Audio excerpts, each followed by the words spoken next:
नमस्कार, मी अजित पाटील, युवा राज्य अनुचलन आपल्या सर्वांचं स्वागत आहे. जरूर गावचे सरपंच पदाचे उमेदवार आपल्याशी उपस्थित आहेत. तुमचा सुरुवातीला परिचय द्या आणि काय विकास काम ते सांगा.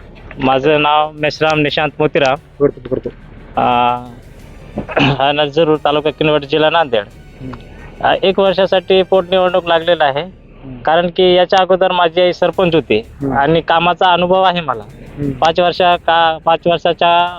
वर्षाच्या याच्यामध्ये मी सगळं काम आईचं सगळं काम मीच केलं समजा. तरी कसं गावातला विकास व्यवस्थित केलं. लोकांचं म्हणणं होतं की बा तू फॉर्म भर.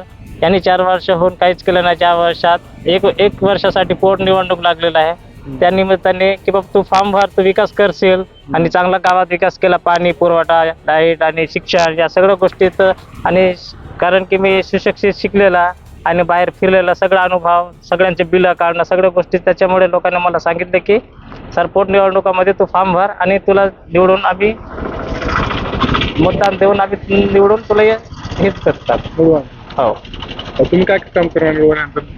गावातला विकास, लोकांच्या समस्या समजा, ग्रामसभा बसवायचा. ग्रामसभामध्ये लोकांनी जे आम्हाला हे पाहिजे ते पाहिजे आम्ही ठरावमध्ये मंजूर ठराव पास करायचा आणि का लोकांकडून विचारपूस करायचा की बा आपल्याला नेमकं काय आपल्याला अडचण आहे. शिक्षकांना विचारायचं तुमच्या शिक्षणाबाबतीत काय, अंगणवाडी, ग्रामपंचायत, गावात पाणी पुरवठा, लाईट कुठं बसवायचा आणि पाणी आहे की नाही, पाणी पुरवठ्याचे आपल्या इथं वॉटर सप्लाय चालू आहे समजा, वॉटर सप्लाय विषयी पाणी व्यवस्थित चालू आहे की नाही, सगळ्या गोष्टी आम्ही लक्ष देईल समजा.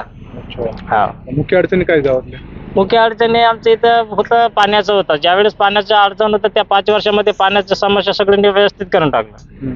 पाण्याची व्यवस्था लोकांची एवढंच होतं की बा गावाबाहेर पाण्याला जायची आवश्यकताच पडली नाही. मग जेव्हा आई सरपंच झाली त्या सरपंचाच्या याच्यामध्ये की लोकांचं म्हणणं आहे की बा 1 वर्ष पोटनिवडणूक आहे. या पोटनिवडणुकीमध्ये तू फॉर्म टाक बा, व्यवस्थित काम केलं आणि गावाचा विकास सगळ्या गोष्टी.